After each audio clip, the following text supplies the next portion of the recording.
روز روز مہنگائی بڑھ رہی ہے۔ آخر ایک غریب آدمی جائے تو جائے کہاں؟ اس کے پاس تو بیسک تھنگس جیسے فوڈ، شیلٹر، ایجوکیشن کے لیے پیسے نہیں ہوتے۔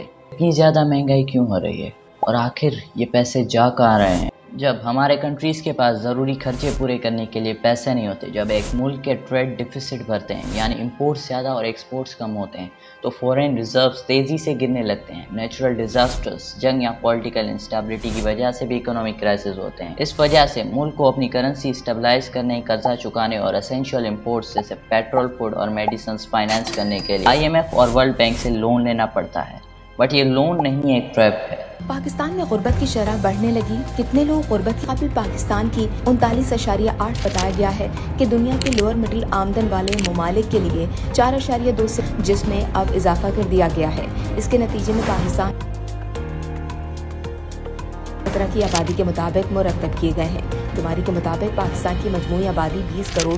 جب بھی IMF اور ورلڈ بینک کسی کنٹری کو لون دیتے ہیں تو وہ کچھ اسٹرکٹ کنڈیشنز لگاتے ہیں۔ ان کنڈیشنز کا اصلی مقصد ہوتا ہے اپنی انویسٹمنٹ سیکیور کرنا اور اس کنٹری کو اپنی پالیسیز کے مطابق کنٹرول کرنا۔ ان کی جو پہلی کنڈیشن ہوتی ہے وہ ہوتی ہے کرنسی ڈیویلیویشن، روپی کی ویلیو گرانا۔ IMF کی سب سے پہلی ڈیمانڈ ہوتی ہے کہ لوکل کرنسی کو آرٹیفیشل اسٹیبل نہ رکھا جائے۔ اس کا مطلب ہوتا ہے روپی کی ویلیو گرانا، جس سے ڈالر اور مہنگا ہوتا ہے اور امپورٹڈ چیزیں بھی مہنگی ہوتی ہیں۔ فار ایگزامپل 2018 میں $1 کی قیمت تھی 120 روپیز، لیکن 2025 میں وہی $1 280 روپیز پلس ہو گیا۔ اس کی وجہ سے basic things like petrol, electricity, gas, medicines, machine سب کچھ مہنگی ہو جاتی ہیں۔ اور ان کی جو دوسری ڈیمانڈ ہوتی ہے سبسڈیز ختم کرو۔ IMF اور ورلڈ بینک کا کہنا ہے کہ گورنمنٹ لوگوں کو سستی چیزیں دینا بند کرے۔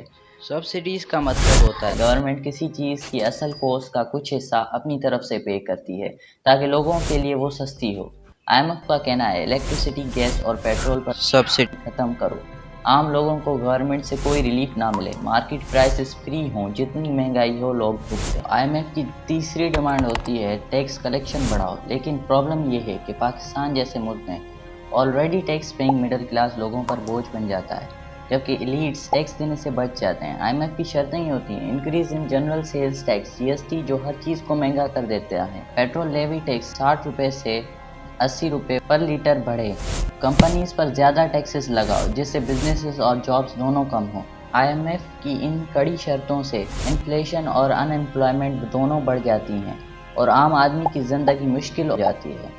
اور ان کی جو فورتھ ڈیمانڈ ہوتی ہے گورنمنٹ کا خرچہ کم کرو۔ گورنمنٹ اپنی ایکسپینڈیچرز کم کرے تاکہ ان کا بجٹ ڈیفیسٹ کم ہو، لیکن یہ پبلک ویلفیئر پروگرامز کے ریکوائرڈ بجٹ ایلوکیشن میں کم کرتے ہیں۔ فار ایگزامپل ہاسپٹلز کا بجٹ کم ہونے کی وجہ سے یا کرپشن سے سرکاری میڈیسنز اور انجیکشنز اویلیبل نہیں ہوتی۔ اسکول، کالجز، یونیورسٹیز کے فنڈ کم کیے جاتے ہیں، اس لیے الٹریسی ریٹ بڑھ جاتا ہے۔ لیک آف فنڈز کی وجہ سے ان ایمپلائمنٹ ریشو بڑھ جاتا ہے اور گورنمنٹ جابز ملنا مشکل ہو جاتی ہیں۔ اگر آپ سوچ رہے ہیں یہ صرف پاکستان کے ساتھ ہو رہا ہے تو آپ غلط ہیں۔ Sri Lanka, Argentina, Ghana, Egypt سب اسی لون ٹریپ میں پھنسے ہوئے ہیں۔ ارجنٹینا کا ایگزامپل لے لیتے ہیں۔ 2001 میں ارجنٹینا نے IMF سے لون لیا۔ IMF نے کہا ٹیکسز بڑھاؤ، کرنسی ڈیویلیو کرو۔ مہنگائی اتنی بڑھ گئی کہ لوگوں نے سرکاری بلڈنگز پر اٹیک کر دیا۔ آج بھی ارجنٹینا کا لون بڑھتا جا رہا ہے اور اکانومی کبھی اسٹیبل نہیں ہو سکتی۔ آپ کو پتہ ہے کہ دنیا کا 90% آئل صرف US ڈالرز میں ٹریڈ ہوتا ہے۔ اس کو پیٹرو ڈالر سسٹم کہا جاتا ہے، جس کا سیدھا مطلب یہ ہے کہ ہر کنٹری کو پہلے US ڈالرز خریدنے پڑیں گے تبھی وہ آئل لے سکتے ہیں، اور اسی وجہ سے US ڈالر دنیا کی اسٹرانگسٹ کرنسی بنا رہتا ہے۔ لیکن جو کنٹری اس سسٹم کو توڑنے کی کوشش کرتا ہے اس کا کیا ہوتا ہے؟ فار ایگزامپل 2000 میں صدام حسین نے ڈیسائیڈ کیا کہ وہ آئل یورو میں ٹریڈ کرے گا۔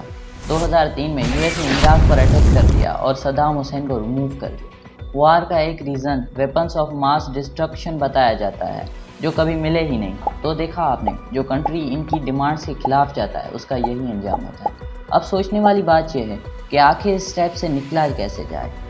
تو اگر ہم ان اسٹیپس کو فالو کریں شاید اس اسٹیپ سے نکل سکتے ہیں۔ پہلا جو اسٹیپ ہے ڈالر ارن کرو، IT اور ٹورزم کو بوسٹ دو۔ بنگلہ دیش اور انڈیا بلینز کما رہے ہیں، ہم کیوں نہیں؟ امپورٹ کا بخار کم کرو، ہر چیز امپورٹ کرنا بند کرو، لوکل پروڈکشن اور رینیویبل انرجی پر فوکس کرو۔ تیسرا کرپشن ختم کرو. چوتھا, ایگریکلچر اور انڈسٹریز ریوائیو کرو. ہم ایک ایگریکلچرل کنٹری پھر بھی امپورٹ کرتے ہیں.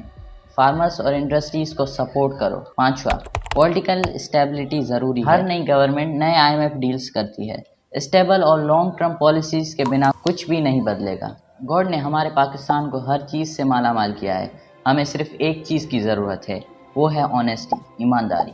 کرپشن ہمارے اداروں کو دیمک کی طرح چاٹ رہا ہے. ہم اندر سے کھوکھلے ہوتے جا رہے ہیں. اگر ہم ان اسٹیپس کو فالو نہ کریں تو پاکستان ہمیشہ اسی ڈیپ ٹریپ میں ہی پھنسا رہے گا. کیا ہم لوگ اس ٹریپ سے نکل سکتے ہیں یا ہمیشہ اسی ٹریپ میں پھنسے رہیں گے؟ سبسکرائب.